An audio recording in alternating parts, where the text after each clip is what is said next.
Hello बच्चों, चलो इस प्रश्न को पढ़ते हैं। इस प्रश्न में पूछा गया है IUPAC पद्धति के अनुसार नाम लिखिए, और यहाँ पर एक आपके पास में क्या दिया गया है, उपसंयोजक यौगिक दिया गया है। तो चलो सबसे पहले हम क्या करते हैं, इसकी मुख्य अवधारणा को देखते हैं। मुख्य अवधारणा तो मुख्य अवधारणा के अंदर हमारे पास में आता है कि IUPAC के नाम किस तरीके से लिखते हैं, वो भी उपसंयोजक यौगिकों के अंदर। तो सबसे पहले क्या करते हैं, धनायन का नाम लिखते हैं, धनायन, और फिर आपके पास में किसका नाम लिखते हैं, ऋणायन का नाम लिखा जाता है। तो अब इस यौगिक के अंदर देखा जाता है तो धनायन और ऋणायन है ही नहीं, क्योंकि ये तो क्या है, आपके पास में एक उदासीन उपसंयोजक यौगिक है। तो फिर उसके अंदर हमारे पास में आ जाता है समन्वय गोलक का नाम।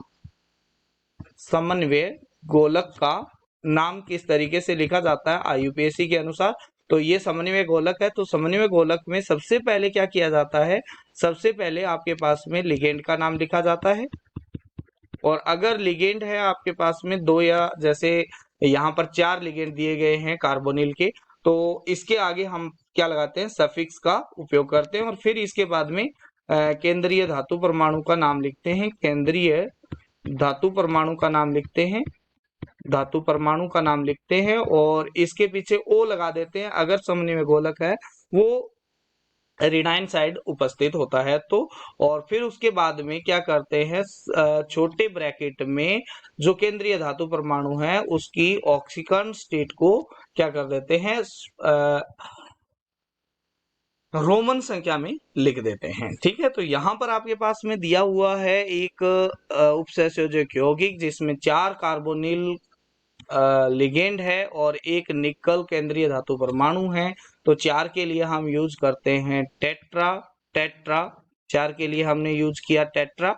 अब कार्बोनिल है तो हम लिखेंगे कार्बोनिल।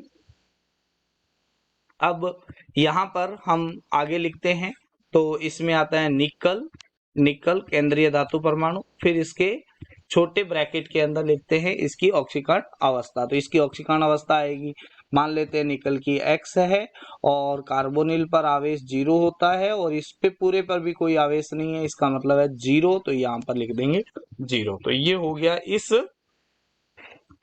उपसंयोजक यौगिक का नाम IUPAC पद्धति के अनुसार। आशा करते हैं मुख्य अवधारणा के आधार पर आपको इस प्रश्न का उत्तर समझ में आया होगा। धन्यवाद।